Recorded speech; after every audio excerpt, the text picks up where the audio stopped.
ஆச்சி மசாலா. எந்த சமையலும் ருசி தேடும் ரகசியம். 20 ரூபாய்.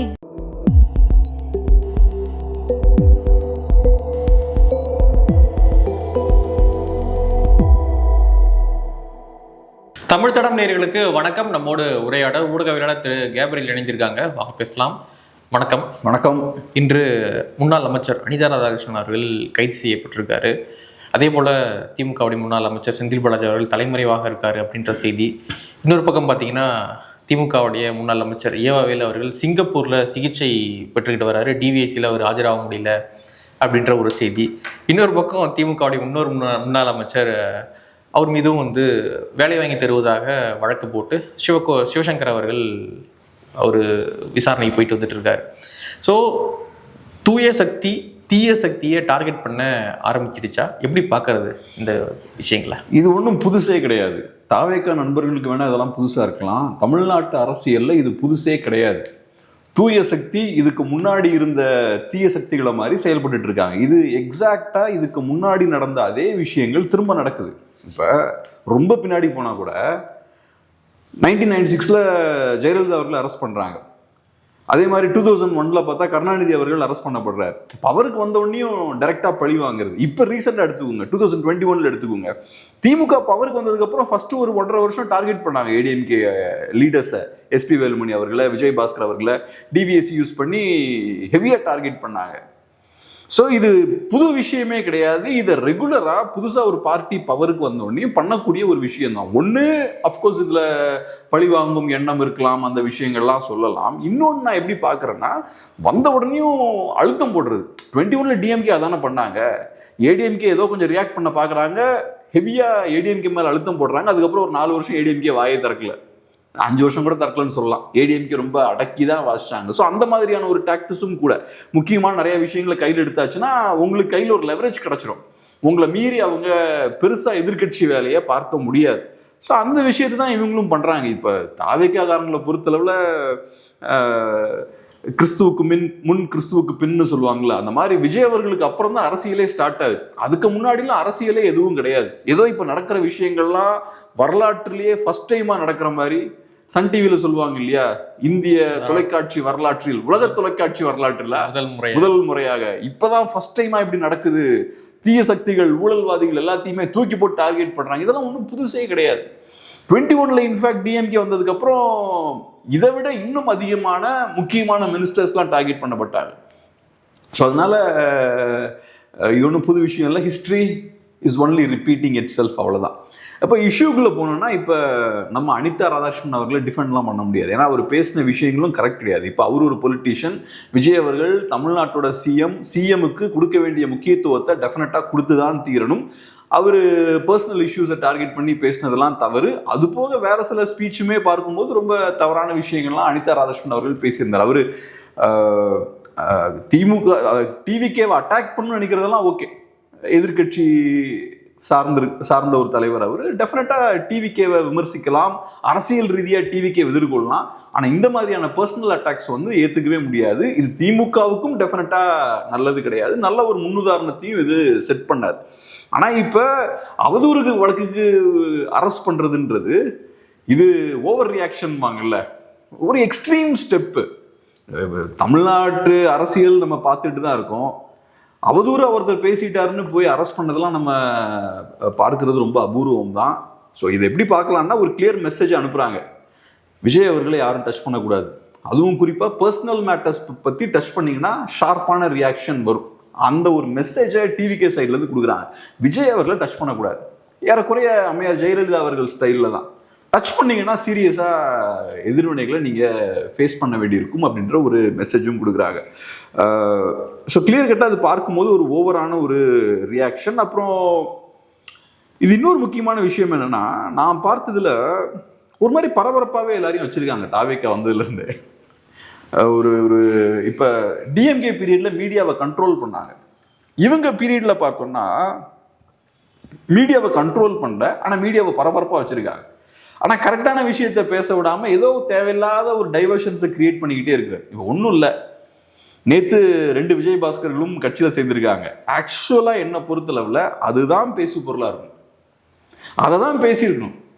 இந்த 2 பேரும் தூய சக்தியா இல்ல இந்த 2 பேரும் தீய சக்தியா, இல்லைன்னா தூய சக்தின்னு சொல்ல தன்னை கிளைம் பண்ணிக்கக்கூடிய அந்த கட்சி தீய சக்தியா மாறிடுச்சா அப்படின்றதுதான் விவாத பொருளா இருந்திருக்கணும்.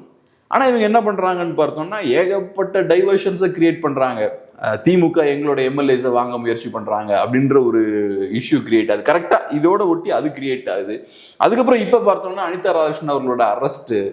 ஸோ இதெல்லாம் பண்றதை பார்க்கும்போது அந்த இஷ்யூ நடக்கிறதுக்கு முன்னையும் சரி, அந்த இஷ்யூ நடந்ததுக்கு அப்புறமும் சரி, ஏதோ நிறைய டைவர்ஷன்ஸை கிரியேட் பண்ணிட்டு இருக்காங்க. இப்ப இந்த ஏடிஎம்கே எக்ஸ் மினிஸ்டர்ஸ் உள்ள வந்திருக்காங்க இல்லையா, அதை பத்தி பேசக்கூடாத மாதிரி பண்ணிட்டாங்க. ஆக்சுவலா அதுதானே பேசியிருக்கணும். நீங்க நிறைய விஷயங்கள் ப்ராமிஸ் பண்றீங்க, நாங்க தூய அரசியல் நடத்துவோம், நாங்க ஊழலை ஒழிச்சிருவோம். நான் இன்னைக்கு கூட ஒரு டாக்ஸில போகும்போது அந்த டிரைவர்கிட்ட பேசும்போது அவர் ரொம்ப பாசிட்டிவா பார்க்குறாரு. தாவேக்கா நல்லா பண்ணிட்டு இருக்காங்க, கரப்ஷனுக்கு எதிராலாம் நிறைய பண்றாங்க, பார்ட்டி ஃபண்ட்ஸ்லாம் ஒழிச்சிட்டாங்க அப்படின்லாம் பேசுறாரு. அதான் கேட்டேன், பார்ட்டி ஃபண்ட்னா என்ன, அதை எப்படி ஒழிச்சிட்டாங்க நீங்க நம்புறீங்கன்னு கேட்டால் அவருக்கு அது தெரியல. ஆனால் அவங்க சொல்றாங்கல்ல சார் ஓப்பனா பார்ட்டி ஃபண்ட்லாம் ஒழிச்சிட்டாங்களே சார் அப்படின்னு அவர் கான்ஃபிடென்ட்டாக சொல்றாரு. ஸோ இவங்களை பொறுத்தளவில் இந்த மாதிரியான ஒரு டைவர்ஷனை கிரியேட் பண்ணிக்கிட்டே இருக்காங்க. ஆக்சுவலான வேலை எதுவுமே பண்ணாம எல்லா பக்கமும் டைவர்ஷன்ஸை கிரியேட் பண்றது, என்னையும் உங்களையும் மக்களையும் பிஸியாக வச்சுக்கிறாரு. இஷ்யூஸை பேசுறதே இல்லை, இஷ்யூஸை பேசுறதே கிடையாது. ஏகப்பட்ட இஷ்யூஸ் இருக்குங்க, இஷ்யூஸை டச் பண்றதே கிடையாது. புது இஷ்யூஸ், புது கான்ட்ரவர்சிஸ், எல்லா அமைச்சர்களும் அட் அ டைம்ல எல்லா இடத்துலையும் பேசிட்டு இருக்காங்க. ஏகப்பட்ட ப்ரெஸ் மீட்ஸை கொடுக்குறாங்க. நேற்று பார்த்தா ஆதவர்ஜுனா ஒரு ஸ்பீச்சை கொடுக்குறாரு, இன்னைக்கு பார்த்தா அமைச்சர் நிர்மல்குமார் அவர்கள் ஒரு ப்ரெஸ் மீட்டை வச்சுட்டு இருக்காரு. எல்லா இடத்துலையுமே கான்ட்ரவர்ஷியலான விஷயங்களும் பேசுறாங்க. அவங்களுக்கு இப்போ இன்னொன்னும் புரிஞ்சிருச்சு, நம்ம பெருசாக டெலிவர்லாம் பண்ண வேண்டிய அவசியம் இல்லை. நம்ம செய்ய வேண்டியது திமுகவை பயங்கரமா அடிக்கிற மாதிரி வெளில காட்டிக்கணும். இப்போ நான் பார்க்குறேன், நிர்மல்குமார் அவர்கள் நேற்றுன்னு நினைக்கிறேன், நேத்தாம் தான் தெரியல, ஒரு ப்ரெஸ் மீட்டில் பேசும்போது கதறிட்டு இருக்காங்கன்னு 2 தடவை அந்த வார்த்தை யூஸ் பண்றாரு. நீங்க பாத்தீங்களா? அதை கவனிக்கல. கதறாங்க அப்படின்ற வார்த்தை யூஸ் பண்றாரு. இது டிபிக்கலா டிவிகே நண்பர்கள் நம்ம வீடியோலாம் போட்டால் கமெண்ட்ல போடுற வார்த்தை. அது ஒன்றும் ஒரு மினிஸ்டருக்கான ஒரு வார்த்தை கிடையாது. எங்க மேல விமர்சனம் வைக்கிறாங்கன்னு சொல்லலாம், பொய்யான அவதூறுகளை எங்க மேல பரப்புறாங்கன்னு சொல்லலாம். ஆனா கதறாங்கன்றது அது ஒரு பொலிட்டிக்கல் வேர்டாவே தெரியலையே. அத இந்த நெட்டிசன்ஸ் அதை யூஸ் பண்ணலாம். இல்ல, நமக்கு வேணா அது அந்நியமான வார்த்தையா இருக்கலாம், ஆனா டிவிகே நண்பர்களுக்கு அது ரொம்ப கனெக்ட் ஆகக்கூடிய வார்த்தை இல்லை. அது ஒரு பொலிட்டிக்கல் வேர்டா எனக்கு படலை. நான் இது வரைக்கும் பொலிட்டிஷியன்ஸ் அந்த மாதிரி வேர்ட்லாம் யூஸ் பண்ணி நான் பார்த்தது இல்லை. ஒன்றும் பியூர் பாலிடிக்ஸ்லாம் ஒன்றும் நடக்கல அதுல இந்த வார்த்தை தான் ஒன்றும். இம்பியூர் பாலிடிக்ஸ்ல இன்னும் கொஞ்சம் கூட இம்பியூரான ஒரு விஷயம்ன்றீங்களா? அவ்வளவுதான் அப்படின்னு போக வேண்டியதான் இது. ஸோ அந்த விஷயத்தை அவரு பேசுறாரு. அப்புறம் இந்த அரெஸ்டா இருக்கலாம். இவங்களை பொறுத்தளவில் என்னன்னா, திமுகவுக்கு எதிராக நம்ம என்ன பண்ணாலும் மக்கள் ரசிக்கிறாங்க, அவ்வளவுதான். ஏன்னா திமுகவுக்கு மேல ஒரு கோபம் இருக்கு. இப்பதான் திமுக ஆட்சி முடிவுக்கு வந்திருக்கு, 5 வருஷம் ஆட்சி பண்ணிருக்காங்க, ஆன்டி இன்கம்பன்சி ஹெவியா இருக்கு. அப்ப திமுகவுக்கு எதிராக நம்ம என்ன வேணாலும் பண்ணலாம், என்ன செய்தாலும் மக்கள் ரசிக்கிறாங்க. ஸோ மக்கள் நம்மளை அதிகமாக ரசிக்கணும், நம்மளோட செயல்பாடுகளை மக்கள் என்ஜாய் பண்ணி கை தட்டணும்னா நம்ம முடிஞ்ச அளவுக்கு எக்ஸ்ட்ரீமாக போய் திமுக அடிக்கணும். நம்ம எந்த அளவுக்கு எக்ஸ்ட்ரீமாக போய் திமுக அட்டாக் பண்ணுறோமோ அந்த அளவுக்கு மக்கள் ரசிக்கிறாங்க. ஸோ நம்ம மக்களுக்கு பெர்ஃபார்ம் பண்ணுவோம். திமுகவை காட்டு மாட்டுத்தனமாக விமர்சிக்க வேண்டியது. அது ஒரு சைடில் பயங்கரமாக அமைச்சர் விமர்சிக்கிறாரு, இன்னொரு சைடில் நிர்மல்குமார் விமர்சிக்கிறாரு, இன்னொரு சைடில் முதல்வர் அவர்களும் அதே மாதிரி கடுமையாக விமர்சிக்கிறாரு. மக்களை பொறுத்தளவில் பர்சனலாக அட்டாக் பண்ணுறாங்களா, அதில் உண்மை இருக்கா, இல்லை அதை டைவர்ஷனாக யூஸ் பண்ணுறாங்களா, அதெல்லாம் கிடையாது. திமுக அட்டாக் பண்ண நான் என்ஜாய் பண்ணுவோம். ஸோ என்னோட இயலாமை, என்னோட தோல்விகள் எல்லாத்தையுமே இந்த அரசியலை யூஸ் பண்ணி டைவர்ட் பண்ணிடுவேன். திமுக எதிர்ப்புன்றது அரசியல். தமிழ்நாட்டில் நிறைய இஷ்யூஸ் இருக்கு, இஷ்யூஸ் எல்லாம் என்னால் சரியாக கையாள முடியல. நிறைய தோல்விகள் இருக்கு, நிறைய பிரச்சனைகள் இருக்கு, லா அண்ட் ஆர்டர் இஷ்யூஸ் இருக்கு, இண்டஸ்ட்ரீஸ் வெளில போயிட்டு இருக்குன்றாங்க, ஏகப்பட்ட பிரச்சனைகள் இருக்கு. விவசாயத்தில் ஏகப்பட்ட பிரச்சனைகள் இருக்கு. விவசாயிகள் இன்னைக்கும் பெரிய கோவத்தில் இருக்காங்க, தூய்மை பணியாளர்கள் இன்னைக்கும் பெரிய கோவத்தில் இருக்காங்க, ஏகப்பட்ட இஷ்யூஸ் இருக்கு. அதை எல்லாத்தையும் டைவர்ட் பண்றதுக்கு ஆன்டி டிஎம்கே பேசினால தானே என்னை எலெக்ட் பண்ணீங்க. நான் ஆன்டி டிஎம்கே பேசுறேன், நான் நிர்வாகம்லாம் பண்ண மாட்டேன், ஆன்டி டிஎம்கே பேசிக்கிட்டே இருப்பேன். நல்லா போல்டா அந்த விஷயத்த பண்றாங்க. மக்களும் இப்போதைக்கு என்ஜாய் பண்ணி கை தட்டிட்டு இருக்காங்க. ஆனா ரொம்ப நாள் இது கை கொடுக்காது. ஆமா, ஆன்டி டிஎம்கே அரசியல் பேசுறது மக்களுக்கு சாப்பாடு போடாது இல்ல, மக்களோட பிரச்சனைகள் எல்லாம் தீர்த்துறாது இல்ல, லானாட இஷ்யூஸ் எல்லாம் தீர்த்துறாது இல்ல, கிராமப்புற பகுதியில் கூடிய பிரச்சனைகளை தீர்த்துறாது இல்ல, கரண்ட் எலக்ட்ரிசிட்டி ப்ராப்ளம திமுக எதிர்ப்பு பேசுறது மட்டுமே தீர்த்துறாது இல்ல. ஸோ இந்த பிரச்சனைகளெல்லாம் தீர்க்கணும்னா நீங்க செய்ய வேண்டிய காரியங்களை சரியா செய்யணும். இன்னைக்கு காலைல கூட எங்க வீட்டிலலாம் கரண்ட் கட்டு. நான் என்ன நினைச்சேன்னா வெயில் கம்மியானதுக்கு அப்புறம் பவர் கட் இருக்காதுன்னு நினைச்சேன். ஆனா வெயில் கம்மியானதுக்கு அப்புறம் பவர் கட் இருக்கு. ஓகே. ஸோ அதனால இந்த பிரச்சனைகளெல்லாம் தீர்க்கணும். அமைச்சர்கள் இதெல்லாம் தான் பேசணும். ஒவ்வொரு துறையிலும் இருக்கக்கூடிய பிரச்சனைகளை பேசணும். இந்த பிரச்சனை இருக்கு, நாங்கள் அதை இப்படி சால்வ் பண்ண போறோம், ஃபர்ஸ்ட் ஸ்டெப் எடுத்து வச்சுக்கிட்டோம். இன்னும் ஒரு 6 மாசத்துல இந்த பிரச்சனை ஒரு 50% சால்வ் ஆயிரும், 2 இயர்ஸ்ல 100% சால்வ் ஆயிரும். ஸோ இந்த தவறுகள் பண்ணியிருக்காங்க, தவறு பண்ணவங்களாம் நாங்கள் இப்படி தண்டிப்போம், அது எல்லாத்தையும் நீங்க கரெக்டா ஃப்ரண்ட்ல வைக்கணும். ஆனா நீங்க அதெல்லாம் வைக்காம நீங்க என்ன பண்றீங்க, வெறுமனே திமுக எதிர்ப்பு. அதுதான் அதிமுக பண்ணிட்டு இருந்தாங்க. இன்ஃபேக்ட் அது அதிமுக சரியா பண்ணல, நீங்க நல்லா சூப்பரா பண்றீங்க. ஸோ அதனால ஒரு விதமான ஒரு டைவர்ஷன் பொலிட்டிக்ஸ் இங்க போயிட்டு இருக்கு. இந்த அரசியலால மக்களுக்கு ஒரு பிரயோஜனமும் கிடையாது. தாவேக்காவுக்கு இது இப்போதைக்கு ரிட்டர்ன்ஸ் கொடுக்குது. இன்னொரு பக்கம் பார்த்தீங்கன்னா விஜய் நம்ம ஆதவ அர்ஜுனா அமைச்சர் அவர்கள் பேசும்பொழுது, கடந்த கவர்மெண்ட் கரூரில் காவல்துறை வச்சு திட்டமிட்டு 41 பேரை கொண்டு குவிச்சிட்டாங்க, நம்ம மக்களை கொண்டு குவிச்சிட்டாங்க, அந்த கணக்கு கண்டிப்பாக நாங்கள் தீர்ப்போம் அப்படின்னு மேடையில் பேசுகிறார் ஒரு அமைச்சர். நீங்கள் முன்னாடி தாவேக்கா நபராக பேசுறது வேற, இன்னைக்கு ஒரு மினிஸ்டராக பேசும்பொழுது பொறுப்பாக பேசணும். ஒரு எக்ஸ் சிஎம் காவல்துறையை வச்சு கொண்டு குவிச்சிட்டாங்க அப்படின்ற வார்த்தை சரியா இருக்குதா? அப்போ நீங்கள் ஆக்சுவலாக காவல்துறை மேலே ஒரு பெரிய குற்றச்சாட்டு நீங்கள் சுமத்துறீங்க. அப்போ உங்கள் வாதப்படி காவல்துறையை பயன்படுத்தி இந்த மாதிரியான ஒரு கொடூர செயலை செஞ்சுருக்காங்கன்னா, அப்போ நீங்கள் சீரியஸான ஒரு இன்வெஸ்டிகேஷன் நடத்தி சம்மந்தப்பட்ட அதிகாரிகள் மேலே நடவடிக்கை எடுக்கணும். அப்படி நீங்கள் எடுக்கலைன்னா ரைட், நீங்கள் அரசியலுக்காக இந்த மாதிரியான சென்சேஷனலான விஷயங்கள் பேசுகிறீங்கன்னு நம்ம புரிஞ்சுக்கலாம். இப்போ உங்களுக்கு இவ்வளோ கோபம் வருது, கரூர் சம்பவம் நடந்து எத்தனை மாதம் ஆயாச்சு, அதுக்கப்புறம் நீங்கள் பவருக்கும் வந்துட்டீங்க, பவருக்கு ஏறக்குறைய 2 மாதம் ஆயாச்சு. இப்போ தான் நீங்கள் சொல்கிறீங்க இந்த மாதிரி கணக்கு தீர்க்க வேண்டியது இருக்குது அப்படின்ற பொருளில் நீங்கள் பேசுகிறீங்க, நமக்கு ஏற்கனவே ஒரு கணக்கு இருக்குது அப்படின்ற மாதிரிலாம் பேசுகிறீங்க. ஸோ அப்போ நிஜமாவே உங்களுக்கு அந்த மக்கள் மேலே அக்கறை இருந்திருந்தா, 41 பேர் இறக்குறாங்க, ஏகப்பட்ட பேர் பாதிக்கப்படுறாங்க, மக்கள் வேதனைகளை அழுதுட்டு இருக்காங்க, அன்னைக்கு நீங்கள் அங்கே போய் நின்றுருக்கணும்ல. அன்னைக்கு தாவேக்காரங்க யாருமே அந்த சைட்லேயே இல்லை. 1 மாதம் எல்லாம் பார்த்தா அப்ஸ்காண்ட் ஆகிட்டாங்க, எல்லாம் 1 மாதம் ஓடி ஒழிஞ்சிட்டாங்க. ஸோ நிஜமாவே அவ்வளோ இமோஷ்னலாக நீங்கள் இருக்கீங்கன்னா, நாங்கள் கணக்கு தீப்போம்லாம் சொல்கிறத விட குறைந்தபட்சமாக அவங்களோட போய் இருந்திருக்கணும்ல. நிஜமாவே அந்த மக்கள் மேலே உங்களுக்கு அக்கறை இருக்குன்னா, நம்ம அரெஸ்ட் ஆனாலும் பரவாயில்ல, நம்ம மேலே நடவடிக்கை பாஞ்சாலும் பரவாயில்ல, நம்ம அந்த மக்களோட நிற்போம். ஏன்னா அவங்க நம்ம மக்கள், நமக்காக இறந்துருக்காங்க. ஆனால் நீங்கள் அதெல்லாம் பண்ணாமல் இப்போ நீங்கள் என்ன பண்ணுறீங்கன்னா, அதை திரும்ப கரூர் இஷ்யூவை திரும்ப கையில் எடுக்கிறீங்க. இப்போ அதான் நடக்குது. அவங்க பார்த்தீங்கன்னா செலக்டிவாக சில இஷ்யூஸை கையில் எடுக்கிறாங்க. திமுகவும் அதிமுகவும் பேக்ரவுண்டில் பேச்சுவார்த்தை நடத்தினாங்க, எங்களை வரவிடாமல் பண்ணுறதுக்கு அவங்க 2 பேரும் கை குறுக்க கூட ரெடியாக இருந்தாங்கன்ற ஒரு விஷயத்தை தொடர்ச்சியாக இன்னைக்கு வரைக்கும் அதை பேசிக்கிட்டே இருக்காங்க. அப்புறம் இப்போ பார்த்தா கரூர் இஷ்யூவை கரெக்டாக கையில் எடுக்கிறாங்க. அவங்க எடுக்கிற ஒவ்வொரு இஷ்யூக்கு பின்னாடியும் ஒரு அரசியல் இருக்கு. திமுகவையும் அதிமுகவையும் சேர்த்து வச்சு பேசுனதுக்கான காரணம் அதிமுகவை காலி பண்ண, 2 பேரும் சேர்ந்துட்டாங்கன்ற ஒரு செய்தியை நீங்கள் ஸ்ப்ரெட் பண்ணீங்கனாலே அதிமுக காரன் டென்ஷன் ஆயிடுவான். திமுக காரனை பொறுத்தவரை டென்ஷன் ஆக மாட்டான். அதிமுக திமுக எதிர்ப்பெல்லாம் கைவிட்டீங்கன்னா நான் எதுக்கு அங்கே இருக்கணும், கிளம்பி போயிட்டே இருப்பேன்னு போயிடுவாங்க. ஸோ அதிமுகவை காலி பண்ணுறதுக்கு அதை ஸ்ப்ரெட் பண்ணுறாங்க. ஸோ இதை பொறுத்தவரை பை எலெக்ஷனுக்கு டார்கெட் பண்ணி இதை பண்ணுறாங்க. ஓகே, கரூர்லேயும் வரப்போகுது. ஆனால் பை எலெக்ஷனே தள்ளி போகுது அப்படின்ற மாதிரியான செய்திகளாக வருது. ஏன்னா நேற்று அறிவிப்பு தேர்தல் ஆணையம் கொடுக்குறாங்க, தமிழ்நாடு மற்றும் பாண்டிச்சேரிக்கு மட்டும் இடைத்தேர்தல் இருந்ததுன்னா அது எதுவும் அறிவிக்கல. இடைத்தேர்தல் இருக்கு, ஆனால் எதுவும் அறிவிக்கல, மற்ற மாநிலங்களுக்கு அவங்க அறிவிக்கிறாங்க. அப்படி இருக்கும் பொழுது தேர்தல் ஆணையம் கணிக்கிறாங்களோ, இன்னும் இங்கே ராஜினாமாக்கள் இருக்கு, அதனால ஏன் இப்பயே நம்ம அறிவிக்கணும் போட்டோம் அப்படின்னு நினைக்கிறாங்களோ? அதுக்கான ரீசன் என்னன்னு நமக்கு தெரியல. ஆனால் பை எலெக்ஷன் தள்ளி போகிறது தாவேக்காவுக்கு நல்லது இல்லை. தாவேக்கா தம் கட்டி இப்போ ஓட்டிட்டு இருக்காங்க. தாவேக்கானால பெருசாக டெலிவர் பண்ண முடியவில்லை, அதுதான் உண்மை. சொன்ன விஷயங்கள்லாம் செய்கிறது சாதாரண விஷயமும் கிடையாது. இப்போ நிர்வாக ரீதியாக பயங்கரமான நிர்வாகத்தை கொடுத்து ஸ்கோர் பண்ணுறது இருக்குல்ல, அது ரொம்ப கஷ்டம். இப்போ ஒன்றும் இல்லை, சாதாரணமாக ஒரு வெள்ளையறிக்கையை வெளியிடும் போது பார்த்து படிக்கிறதுலேயே நிறையா சிக்கல்கள் இருக்குது. ஸோ நீங்கள் ப்ரோஆக்டிவாக ஒரு விஷயத்தை செய்ய முயற்சி பண்ணி அது பேக் ஃபயர் தான் ஆகுது. உங்களால் எதை சக்ஸஸ்ஃபுல்லாக பண்ண முடியுதுன்னா, திமுக எதிர்ப்பை மட்டும்தான் சக்ஸஸ்ஃபுல்லாக பண்ண முடியுது, மற்ற எந்த விஷயத்தையும் உங்களால் சக்ஸஸ்ஃபுல்லாக பண்ண முடியல.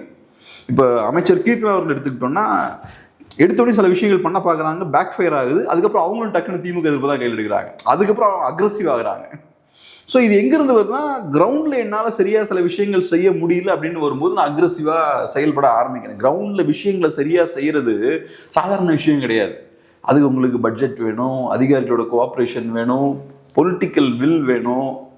அப்புறம் மக்களுமே பார்த்தீங்கன்னா, நீங்கள் ஒரு பெரிய மாற்றம்லாம் கொண்டு வரணும்னா மக்களோட சப்போர்ட்டும் உங்களுக்கு வேணும். மக்களோட சப்போர்ட் வந்து விஜய் அவர்கள் ஒரு பெரிய ஸ்டார், விஜய் அவர்கள் ஃபேமஸ் அப்படின்னு சொல்லி ஓட் போட்டாங்க, அவரும் பவருக்கு வந்தாச்சு. ஆனால் சொசைட்டியில் சமுதாய மாற்றம், சமூக மாற்றம் ஏற்படுத்தணுன்ற எண்ணம் இன்னும் மக்களுக்கு இல்லை. இன்னைக்கு ஏன் இன்னும் நமக்கு அந்த 10 ரூபா டாஸ்மாகில் வாங்குறதை ஏன் இன்னைக்கு இன்னும் ஒழிக்க முடியல? அது ஏற்கனவே ஒரு மூமெண்ட்டாக உருவாகி அதுலேருந்து பவருக்கு வராங்கன்னா நீங்கள் கொண்டு வந்துடலாம். கிரவுண்டில் மூமெண்ட்டாக அது வராமல் மேலே ஒருத்தர் வந்து எல்லாத்தையும் பண்ணிடுவாருன்னா எப்படி பண்ணுவார்? கீழேயும் ப்ரெஷர் இருக்கணும், மேலே வந்தவர் அதை சரி பண்ணணும். இங்கே அந்த விஷயமே கிடையாது. கீழே பார்த்தா இப்பயும் காசு கொடுத்து வாங்கிட்டு இருக்காங்க. ஃபர்ஸ்ட் 2 மட்டும் தான் சண்டை போட்டாங்க, இப்போ ரைட் பேக் டு நார்மல். இன்னொரு அதிமுக தானே ரைட்டு, அப்போ இன்னொரு அதிமுகவோட ஆட்சி தான் நடக்கும்.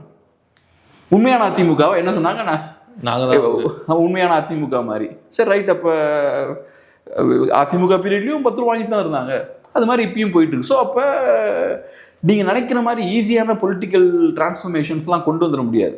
இப்போ நீங்கள் பெரிய பெரிய மாஃபியாஸ் இவங்க எல்லாத்தையும் காலி பண்ணணும்னா மக்களோட சப்போர்ட் வேணும். 60s தமிழ்நாட்டில் பெரிய பொலிட்டிக்கல் டிரான்ஸ்ஃபர்மேஷன் நடந்ததுன்னா மக்களும் கிரவுண்டில் வந்து போராடி, மக்களோட பொலிட்டிக்கல் அவேர்னஸ் அதிகமாக இருந்தது, மக்கள் விஷயங்களை மாற்றுறதுக்காக ரோட்டுக்கு வந்தாங்க, அதெல்லாம் நடந்தது. அது இந்த சேஞ்ச் வந்து ஏற்பட்டுச்சு. இங்கே என்னென்னா விஜய் அவர்கள் எல்லாத்தையும் மாற்றிடுவார் அப்படின்னு சொல்லி எல்லாம் ஓட்டு போட்டாச்சு. ஓட்டு போட்டதுக்கப்புறம் பார்த்தா பிரதிநிதிகள் வந்து உட்கார்ந்துருக்கவங்கலாம் அவ்வளவு குவாலிஃபைடாக இருக்கிற மாதிரி தெரில. ரெண்டாவது, அவங்க எல்லாம் பீப்புள்ஸ் லீடர்ஸும் கிடையாது. நான் சொன்ன மாதிரி ஒரு விஷயத்தை செஞ்சு முடிக்கிறதுக்கு மக்களை திரட்டி அதை செய்கிற ஆளும் கிடையாது. அப்போ இங்கே சிக்கல் இருக்குல்ல. இப்போ ஸோ அப்போ ரிசல்ட்ஸ் ப்ரொடியூஸ் பண்ணுறது கஷ்டம். ஸோ நான் இதெல்லாம் எதுக்கு சொல்லிட்டு இருக்கேன்னா, பை எலெக்ஷனை பொறுத்தளவில் சீக்கிரமாக வந்துருச்சுன்னா இப்போ தான் ஜெயிச்சிருக்காங்க. அந்த ஒரு வெற்றி பெருசாக கிடச்சிருக்கு 26ல். அந்த சூட்டோட சூடாக இன்னொரு தேர்தலையும் ஜெயிச்சிடலாம். நாள் தள்ளி போக போக அதிருப்திகள் அதிகமாகிட்டே இருக்கும். தாவேக்காவும் சீக்கிரமாக ஆன்டி இன்கம்பன்சி ஜென்ரேட் பண்ண ஆரம்பிச்சிடுவாங்க. நம்ம கேட்கலாம், ஒரு வருஷத்துல ஆன்டி இன்கம்பன்சி ஜென்ரேட் ஆகுமானலாம் கேட்கலாம். அதுக்கெலாம் டைம் டியூரேஷன்லாம் கிடையாது. நீங்கள் தவறுகள் நிறையா பண்ணீங்கன்னா வேகமாக அது ஜென்ரேட் ஆகும். அப்புறம் நீங்கள் இன்னொன்று புரிஞ்சுக்கணும், மக்கள் 2 திராவிட கட்சிகளும் வேண்டான்னு சொல்லி 2 பேரையும் தூக்கி போட்டு புதுசாக ஒருத்தட்ட போகிறாங்கன்னா களத்தில் பெரிய மாற்றம் ஏற்பட்டுக்குன்னு அர்த்தம். பெரிய எதிர்பார்ப்புகள் மக்களுக்கு இருக்குது, பெரிய அதிருப்திகளும் மக்களுக்கு இருக்குது. அப்போ அஃப்கோர்ஸ் நீங்கள் ஒரு மாற்றத்தை நீங்கள் கொண்டு வந்துட்டீங்க பொலிட்டிக்கலாக, ஆனால் அந்த அதிருப்தியை நீங்கள் சரி பண்ணணும். அதை நீங்கள் எப்படி பண்ண போறீங்கன்றது பெரிய ஒரு கேள்வி. அதை நீங்கள் சரி பண்ணலன்னா எப்படி திமுக அதிமுகவுக்கு எதிராக ஒரு கோபம் திரும்பிச்சோ அது உங்களுக்கு எதிராகவும் திரும்பும். ஸோ இந்த பிரச்சனைகள் எல்லாமே இருக்கு. உங்கள் ரசிகர்கள் விசில் அடிக்கிறது வந்து ரொம்ப சத்தமாக கேட்கும், ஆனால் உள்ளுக்குள்ள இன்னொரு கூட்டத்துக்கு ஒரு கோபம் இருக்கு பாருங்க, அது வெளியே பெரிய சத்தமாக கேட்காது. அவன் வண்டியில் போகும்போது, ஆஃபீஸில் ஒர்க் பண்ணும்போது தான் டென்ஷனில் இருப்பான். அவன் நைட்டு கரண்ட் இல்லாமல் வீட்டில் இருட்டில் உட்காந்துருக்கும் போது, கொசு கடிக்கும் போது, குழந்தை கத்தும் போது, பொருட்களோட விலையெல்லாம் ஏறும்போது, கடையில் போய் பொருள் வாங்கும்போது அந்த கோபம் கொஞ்சம் கொஞ்சமாக பில்ட் ஆகிட்டே இருக்கும். பெட்ரோல் பங்க்ல பெட்ரோல் போடும்போது நம்ம நினைக்கலாம் அதுக்கும் இதுக்கு என்ன சம்மந்தம் கேட்கலாம். அப்படி பார்க்க மாட்டாங்க. மக்களை பொறுத்தளவில் தமிழ்நாட்டில் இருக்கும்போது விலைவாசிலாம் எத்தனை கோபம் வரும். இது மத்திய அரசால வருது, அதெல்லாம் கணக்கு கிடையாது. எல்லாமே சேர்ந்து உங்களுக்கு இதில் தான் கடைசியில் திரும்பும். ப்ரெஷர் பில்ட் ஆகும். எப்படி இதுக்கு முன்னாடி திரும்பிச்சோ அதே மாதிரி தான். ஸோ அதனால பை எலெக்ஷன் சீக்கிரம் நடக்கிறது தாவேக்காவுக்கு நல்லது. இப்படி தள்ளி போயிட்டு இருக்கிறது தாவேக்காவுக்கு சிக்கல். போக போக போக போக அந்த ஒரு பெரிய வெற்றியை கிரியேட் பண்ணிட்டோன்ற அந்த ஜோர் கம்மியாக ஆரம்பிக்கும், மக்களுக்கு அதிருப்தி அதிகமாக ஆரம்பிக்கும், நீங்கள் நிறைய தவறுகளும் பண்ண ஆரம்பிப்பீங்க. இன்னொரு பக்கம் பார்த்தீங்கன்னா, நேற்று தான் 2 விஜயபாஸ்கர்கள் மற்றும் நிறைய அதிமுகவினர் வந்து தாவேக்காவில் இணைஞ்சிருந்தாங்க. இன்னைக்கு இன்னொரு ராஜினாமா, கட்சி பொறுப்புலேருந்து விலகியிருக்காரு. கட்சி பொறுப்பு மற்றும் அடிப்படை உறுப்பினர் பதவியிலேருந்து விலகியிருக்காரு முன்னாள் அமைச்சர் வைகை செல்வன் அவர்கள். அதிமுகலேருந்து விலகியிருக்காரு. ஸோ அடுத்தடுத்து ராஜினாமாக்கள் நடந்துக்கிட்டு இருக்கு. நிறைய பேர் அதிமுகலேருந்து வெளியேறிட்டு இருக்காங்க. ஸோ என்ன பண்ணுவார் இபிஎஸ் அவர்கள்? என்ன ட்ரை பண்ணுவார்? இபிஎஸ்க்கு எதுவும் பண்ண முடியாது, அவருக்கு பெரிய ஆப்ஷன்ஸ் எதுவும் கிடையாது. ஆனால் என்னை பொறுத்தளவில் அதிமுக தப்பிச்சு வரணும்னா பெஸ்ட் ஆப்ஷன் அவங்களுக்கு இபிஎஸ் தான். இபிஎஸ்ஸை தவிர வேற எந்த ஆப்ஷனும் கிடையாது. அதிமுக தொண்டர்கள் இப்போ நம்ம கட்சியை காப்பாற்றணும்னு நினைச்சாங்கன்னா நான் ஹானஸ்டாக சொல்கிறேன், அவங்களுக்கு இருக்கக்கூடிய ஒரே ஆப்ஷன் இபிஎஸ் தான். இப்போ எஸ்பி வேலுமணி அவர்கள்லாம் கட்சியை காலி பண்ண தான் முயற்சி பண்ணிட்டு இருக்காரு. நீங்கள் தான் கட்சியை உடச்சிக்கிட்டு மாற்றி போய் ஓட்டு போடுறீங்க, அப்புறம் உங்கள் பதவிகள்லாம் பறிக்கப்படுது, அப்புறம் திருப்பி உள்ளே வந்துட்டு எனக்கு பதவியை கொடுக்கலன்னு சண்டை போடுறீங்க. புதுசாக நிறைய பேர் அப்பாயின்ட் பண்ணியாச்சு, அப்புறம் திரும்ப எனக்கு பதவியை கொடுனா, நீங்கள் கட்சிக்கு எதிராக செயலும் பட்டிருக்கீங்க, இப்போ வேற வழியிலன்னு திரும்ப உள்ளே வந்திருக்கீங்க, எனக்கு விட்ட பதவி எனக்கு திருப்பி வேணும்னு சண்டை போட்டிருக்கீங்க. ஸோ இந்த கூத்து எல்லாமே அதிமுகவுக்கு எதிராக தான் போகும். அதிமுகவில் சண்டை இருந்துக்கிட்டே இருக்கணும் அப்படின்றது தான் அவங்களோட விருப்பமாக இருக்குது. அது போக நிறைய பேர் வெளியும் போய்கிட்டு இருக்காங்க. ஸோ இவங்களோட செயல்பாடுகள்லாம் வச்சு பார்க்கும்போது அந்த கட்சியை கரெக்டான டைரக்ஷனில் கொண்டு போகிற ஒரு ஆள்னா இபிஎஸ். மேபி இதை விட சிறப்பாக செயல்பட்டிருக்கலாம். மேபி இபிஎஸ் அவர்கிட்ட நிறைய தவறுகள் இருக்கலாம். நான் சொல்றது கிளியரா புரிஞ்சுக்கணும். அங்க இருக்கக்கூடிய ஆட்கள்ல பெஸ்ட் ஆப்ஷன் அதிமுகவுக்கு இபிஎஸ். அதான் என்னோட பாயிண்ட். நீங்க சி வி சண்முகம் அவர்களையோ எஸ்பி வேலுமணி அவர்களையோ அங்க இருக்கக்கூடிய மற்ற லீடர்ஸும் நீங்க நம்ப முடியாது. ஏன்னா அவங்களோட பொலிட்டிக்ஸ் பார்த்தீங்கன்னா, அவங்க இப்ப பண்ணக்கூடிய அரசியல் இருக்குல்ல, அவங்களோட செயல்பாடுகள் இருக்குல்ல, அதிமுகவுக்கு எதிராக தான் இருக்கு. ஸோ அந்த வகையில் இபிஎஸ் அவர்கள் ஒரு பெஸ்ட் ஆப்ஷன். அதை தாண்டி அவர் இப்போ நிறைய பேர் கட்சியை விட்டு போறாங்கன்னா அவரால் என்ன பண்ண முடியும்? ஒன்றும் பண்ண முடியாது. ஆனால் நான் இன்னொன்று சொல்கிறேன், ஒவ்வொரு கட்சிக்கும் ஒரு லிமிட் இருக்குது. இப்போ டிஎம்கே இந்த மிஸ்டேக்கை பண்ணாங்க, அவங்க லிமிட்டை தாண்டி நிறைய பேரை உள்ளே கொண்டு வந்தாங்க. ஏடிஎம்காரங்க நிறைய பேர் உள்ளே கொண்டு வந்தாங்க. உள்ளே கொண்டு வரும்போது ஒன்று உங்களால் எல்லாரையுமே அப்சர்வ் பண்ண முடியாது, ரெண்டாவது உள்ள ஒவ்வொருத்தங்களும் வர வர உங்கள் கட்சிக்குள்ள முரண்டல் கிரியேட் ஆகும். ஓபிஎஸ் வராருன்னா கட்சிக்குள்ள நிறைய பிரச்சனைகள் வரும். அதே மாதிரி மற்ற அதிமுக ஹெவி வெயிட்ஸ்லாம் உள்ளே வராங்கல்ல, அவங்கெல்லாம் வர வர கட்சிக்குள்ள நிறைய பிரச்சனைகள் வரும். Old versus new, traditional DMK versus new ADMK, அந்த ஆட்கள், அந்த கான்ட்ரடிக்ஷன் வாங்கல, அந்த முரண்கள் வந்து டெஃபினட்டாக ஏற்படும். அதே மாதிரி திமுக கூட்டணிக்கும் லிமிட் இருந்தது. நீங்கள் உங்கள் லிமிட்டை மீறி நிறைய கட்சிகளை உள்ளே கொண்டு வர முடியாது. அதையும் பண்ணாங்க. டிஎம்டிகே உள்ளே கொண்டு வந்தாங்க, 10 சீட் கொடுத்தாங்க. அதுவும் பார்த்தீங்கன்னா ஹெவியாக பேக் ஃபயர் ஆயிருக்கு. சிறிய கட்சிகளை கோவப்படுத்தி இருக்காது. ஸோ இந்த சிக்கல்கள்லாம் இருக்குது. உங்களுக்கு ஒரு லிமிட் இருக்குது, அந்த லிமிட்டை கிராஸ் பண்ணி நீங்கள் போகும்போது சிக்கல் வரும். இப்போ இதை நீங்கள் அந்த சிறிய கட்சிகள் பாயிண்ட் ஆஃப் வியூ இருந்து பார்த்தீங்கன்னா எல்லாருக்குமே திமுக கூட போய் சேரணும்னு ஆசை. ஏன்னா திமுக ஜெயிப்பான்னு எல்லாருமே நினைச்சாங்க. அதே மாதிரி தலைவர்கள், அதிமுக அதிருப்தியாளர்களை பொறுத்தளவு எல்லாருக்குமே திமுகவில் போய் சேரணும்னு ஆசை. ஏன்னா அவங்கள பொறுத்தளவு திமுகவில் எங்களுக்கு வேற வாய்ப்பு இருக்குன்னு பார்த்தாங்க. ஆனால் நீங்கள் திமுக பாயிண்ட் ஆஃப் வியூ இருந்து பார்க்கும்போது உங்களுக்கு ஒரு லிமிட் இருக்குது. அந்த லிமிட்டை கிராஸ் பண்ணி போனீங்கன்னா உங்கள் கட்சிக்கு சிக்கல் அதை ஏற்படுத்தும். தாவேக்காவுக்கும் அந்த லிமிட் இருக்குது. தாவேக்கா இப்போ புது கட்சி, புதுசாக பவருக்கு வந்திருக்காங்க. புதுசாக பவருக்கு வரும்போது உங்களை நிறைய பேர் அகாமடேட் பண்ண முடியும். ஆனால் அதுக்கும் ஒரு லிமிட் இருக்குது. நீங்கள் நிறைய பேரை லெவலை மீறி நீங்கள் உள்ளே கொண்டு வரீங்கன்னா அப்போ நேச்சுரலாக என்ன ஆகும்?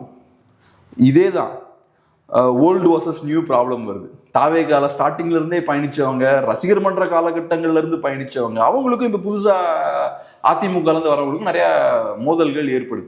ஏன்னா அதிமுகல இருந்து வரக்கூடிய விஜயபாஸ்கர்லாம் அவங்கலாம் பயங்கர பலசாலிகள் இருப்பாங்க. இவங்களால அவங்களெல்லாம் டீல் பண்ண முடியாது. இப்போ அதிமுகலேயே இன்னொரு பவர்ஃபுல்லான லீடர் கூட கொஞ்சம் ஹேண்டில் பண்ணிடுவார். ஆனால் இவங்கெல்லாம் ரசிகர் மன்ற பேக்ரவுண்ட்லேருந்து வருவாங்க, இவங்களுக்குலாம் பெரிய பணபலம் இருக்காது, இவங்களால அவங்களெல்லாம் டீல் பண்ண முடியாது. அப்போ நேச்சுரலாக இவங்கெல்லாம் ஈஸியாக ஓரங்கட்டப்படுவாங்க. ஓரங்கட்டப்பட்டாங்கன்னா அதிருப்தி தான் அடைவாங்க. ஸோ அந்த ஒரு சிக்கல் இவங்களுக்கு இருக்குது. ரெண்டாவது, நீங்கள் எவ்வளோத்துக்கு எவ்வளோ நிறைய பேரை உள்ளே கொண்டு வரீங்களோ அவ்வளோத்துக்கு எவ்வளோ உங்கள் பேர் கெடும். நீங்கள் செங்கோட்டையன் அவர்களை ஃபஸ்ட்டு கொண்டு வரீங்க, அப்போவே பேர் கெட்டுச்சு.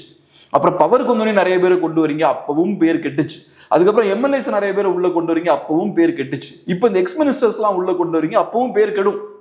நாளைக்கு நீங்க புதுசா இன்னும் 4 பேரை கொண்டு வரீங்கன்னா அதுவும் பேர் கெடும். ஸோ எவ்வளவுத்துக்கு எவ்வளவு நிறைய பேர் ஏடிஎம்கே டிஎம்கேல இருந்து வராங்களோ அவ்வளவுத்துக்கு எவ்வளவு உங்க பேர் கெடும். ஸோ அஃப்கோர்ஸ் அவங்க உள்ள வந்தாங்கன்னா உங்களுக்கு லாபமும் இருக்கு. அவங்கெல்லாம் பலசாலிகள். நான் சொன்ன மாதிரி புதுக்கோட்டையை சூப்பரா ஹேண்டில் பண்ணுவாரு விஜயபாஸ்கர் அவர்கள், சி விஜயபாஸ்கர் அவர்கள்லாம். ஆனால் அதுக்கு நீங்கள் ஒரு விலையும் கொடுக்கணும், உங்கள் இமேஜும் உடையும். ஸோ அதனால் இதுக்கு ஒரு லிமிட் இருக்குது. அந்த லிமிட்டை தாண்டி நீங்கள் போகிறீங்கன்னா டெஃபினட்டாக அவங்க கட்சி சிக்கல்களை ஃபேஸ் பண்ணணும். ஆனால் இவங்களை பொறுத்தளவில் எப்படியாவது அதிமுகவை காலி பண்ணிடணும். அதிமுகவை காலி பண்ணிடணுன்றதுக்காக ஏகப்பட்ட பேர் உள்ளே கொண்டு வராங்க. அதிமுகவும் ஒரு பெரிய இன்ஸ்டிடியூஷன் தான். இன்னைக்கு அதிமுக மாதிரி கட்சியால் இன்னும் நிற்க முடியுது. அப்போ அதிமுக நிற்காதா? எவ்வளோ தடவை பவருக்கு வந்த கட்சி, அது ஒரு ஸ்ட்ராங்கான இன்ஸ்டிடியூஷனாக இல்லாமல் இருக்கலாம், பட் டெஃபினட்டாக அதுவும் ஒரு இன்ஸ்டிடியூஷன் தான். அப்போ அந்த இன்ஸ்டிடியூஷனுக்கு நிறைய பேரை ஹோல்டு பண்ணிக்கக்கூடிய கெப்பாசிட்டி கண்டிப்பாக உண்டு. இப்போ ஸ்டாக் மார்க்கெட் திடீர்னு ஒரு ஷேரோட ப்ரைஸ் இன்க்ரீஸ் ஆகுதுன்னா எல்லாம் அந்த பக்கம் ஓடுவாங்க. அதோட ஆக்சுவல் வேல்யூ என்னன்னு தெரியாது, ஆனால் எல்லாரும் வேகமாக ஓடுவாங்க. இப்போ தங்கத்தோட ரேட் ட்ராப் ஆகுதுன்னு பட்டுன்னு எல்லாரும் தங்கத்தை விற்க ஆரம்பிச்சிருவாங்க. தங்கத்துக்குன்னு ஒரு ஆக்சுவல் வேல்யூ இருக்கும்ல, அது என்னன்றது யாருக்கும் தெரியாது. ரைட், ஏறுனா வாங்குவோம், இறங்குதுனா விற்பன்ற மாதிரி தான் இருப்பாங்க. ஆனால் அதே மாதிரி தான் அதிமுகவுக்கும். இன்னைக்கு நிறைய பேர் வெளில போகிறாங்க, உள்ள வராங்க, அதெல்லாம் தாண்டி இந்த கட்சிக்குன்னு ஒரு ஆக்சுவல் வேல்யூ இருக்குது, ஆக்சுவல் ஸ்ட்ரென்த் இருக்குது. அதை 60 இயர்ஸாக கட்டியிருக்காங்க.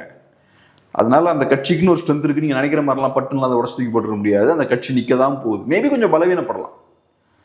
ஸோ அதனால ஒன்று, உங்களால் எல்லாரையும் உள்வாங்க முடியாது. ரெண்டாவது, அதிமுகவையும் நீங்கள் நினைக்கிற மாதிரிலாம் அடிச்செல்லாம் காலி பண்ணிட முடியாது. இன்னைக்கு MDMK நிற்கிறாங்க, DMDK நிற்கிறாங்க, அதிமுக நிற்காதா? நிற்கும்.